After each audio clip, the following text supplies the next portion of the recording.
자, 이번 시간에는 상속을 이용해서 실제로 좀 실용적으로 뭔가를 해봅시다. 자, 저는 인터페이스 2.php라는 파일을 만들었고요.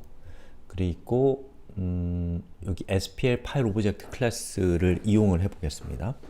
SPL 파일 오브젝트 클래스에는 이러이러한 기능들이 메소드로서 존재합니다.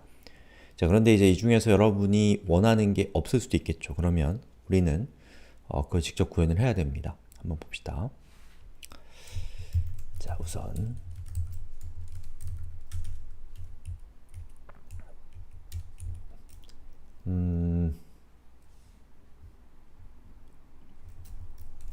SPL 파일 오브젝트 라고 해서 객체를 하나 만들고 이름은 파일, 그리고 그 데이터는 저는 data.txt라는 파일에 이렇게 내용을 아무거나 입력을 했습니다. 이거 그냥 아무거나 입력한 데이터입니다. 자, 그리고 data.txt라고 하는 텍스트 파일을 이렇게 쳐다보게 합니다. 예. 자, 그리고 이제 data.txt 파일의 내용을 한번 화면에 출력을 한번 해볼게요. 파일 fread 이렇게 하면 되는데 이걸로 안 되고 그 파일의 크기, 저 텍스트 파일의 크기를 또 얘기를 해줘야 됩니다. get size를 통해서 이렇게 해야겠죠. 그 다음에 그 결과를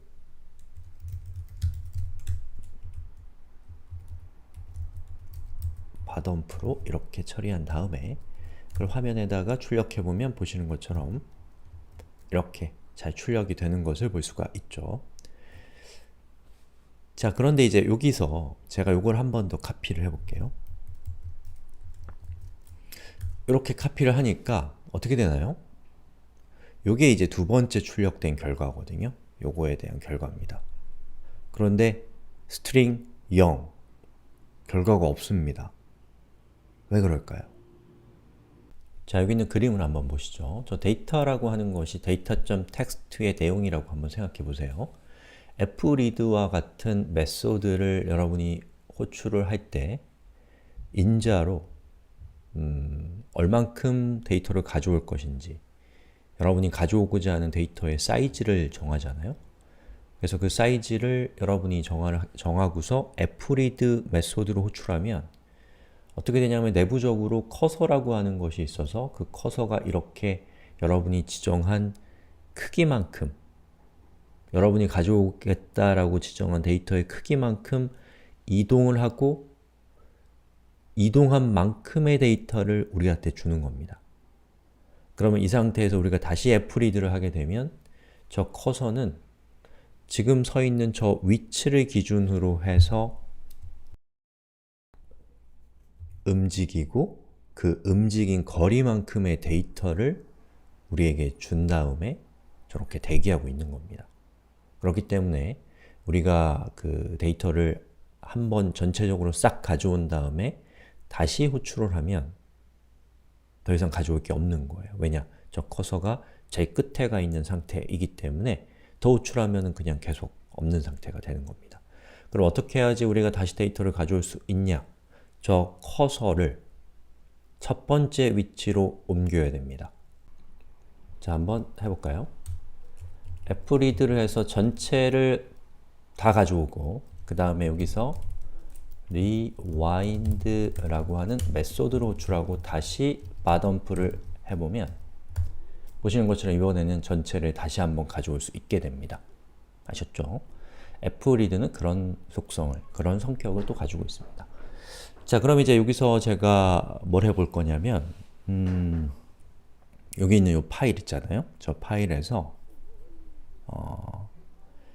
우리가 파일에 있는 내용을 가져올 때 전체를 가져오고 싶을 때 그때마다 이렇게 처리하는 것은 상당히 귀찮은 일이고 심지어 리와인드까지 해줘야 된단 말이에요. 그러면 이제 우리가 요거를 이 SPL 파일 오브젝트 안에다가 아예 이 기능을 넣어버리면 좋겠죠. 그런데 SPL 파일 오브젝트는 우리가 만든 게 아니잖아요. 다른 사람이 만든 거고, 예, 이걸 다른 데서 많이 쓰고 있기 때문에 저걸 수정해버리면 영향을 줄 수도 있단 말이죠. 그럼 저는 새로 클래스를 정의하겠습니다. my file object 클래스, 그리고 이 클래스에, 이게 중요합니다, extends 해서 SPL 파일 오브젝트를 부모로 해서 상속을 받는 거예요. 그럼 my 파일 오브젝트라는 것은 안에 아무런 내용이 없음에도 불구하고, 여기 있는 거 그대로 카피해 볼까요?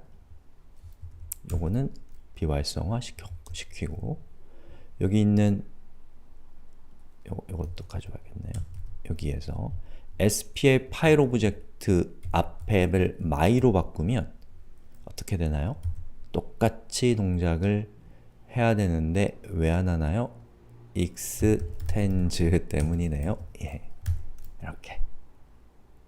즉, my 파일 오브젝트는 아무것도 없지만 부모를 상속받았기 때문에 처음부터 이렇게 엄청난 기능을 가지고 있는 그 클래스로 시작할 수 있게 되는 것이죠. 출발이 다르네요. 자, 됐죠? 그런데 이제 여기 이 기능을 우리가 직접 할 때마다 하는 게 너무 귀찮은 거예요. 그럼 우리는 새로 함수를 정의합니다. file get contents 라고 하는 메소드를 정의하고요.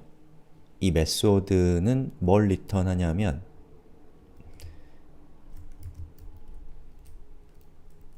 직접 칩시다. this의 fread 하고 this의 getSize 전체 크기죠. 자, 그것을 저는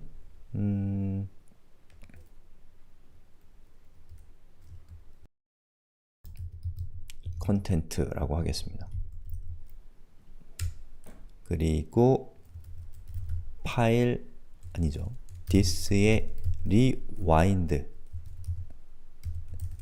실행해서 얘를 처음 위치로 돌려버리고, 그리고 return content를 하면, 자, 여기 있는 코드, 이 밑에 있는 것과 똑같은 일을 우리는 어떻게 해낼 수 있냐? file get contents dump 이렇게 하고 실행을 시켜보겠습니다. 얘가 0이 나오는 이유는 얘가 실행이 됐기 때문에 리와인드를 또 해야 되는 거죠. 자, 주석 처리를 합니다. 자, 그리고 똑같은 일을 하는 코드를 실행을 시켰더니 이렇게 되고, 얘는 실행할 때마다 리와인드를 자동으로 해주고 있기 때문에 실행할 때마다 리와인드에 대해서 신경 쓸 필요가 없다는 것이죠. 자, 어때요? 이 위에 이렇게 세 줄로, 이 위에 이렇게 두 줄로 코딩을 했던 것과 이 밑에 깔끔하게 get contents라고 하는 기능을 부과시키는 것 중에서 뭐가 더 보기가 좋나요? 제가 지금 선택한 get contents가 훨씬 더 보기 좋은 것을 알 수가 있습니다. 자, 이것이 상속입니다. 상속을 이용하면 그런 말이 있죠. 바퀴를 다시 만들지 마라. 그 얘기는 무슨 말이냐면, 이미 사람들이 바퀴를 만들었는데 왜 바퀴를 또 만드냐? 바퀴는 그냥 갖다 쓰고 그 위에서 새로운 걸 공리해봐라, 이런 뜻이죠. SPA 파일 오브젝트는 이미 만들어져 있는데 우리가 저걸 처음부터 끝까지 다 만들 필요가 없죠. 저걸 상속받아서 우리가 필요한 기능을 추가하면 우리는 이미 누군가가 만들어 놓은 성취 위에 우리의 창의를 보태서 굉장히 빠르게 앞으로 나아갈 수 있다는 겁니다. 그리고 보시는 것처럼 여기 있는 이 코드보다 가독성이 훨씬 좋죠. 그리고 여기 있는 my 파일 오브젝트는 SPA 파일 오브젝트가 가지고 있는 모든 메소드를 다 가지고 있음에도 불구하고 이것만 추가해주면 된다. 즉 코드의 양이 획기적으로 줄게 됩니다.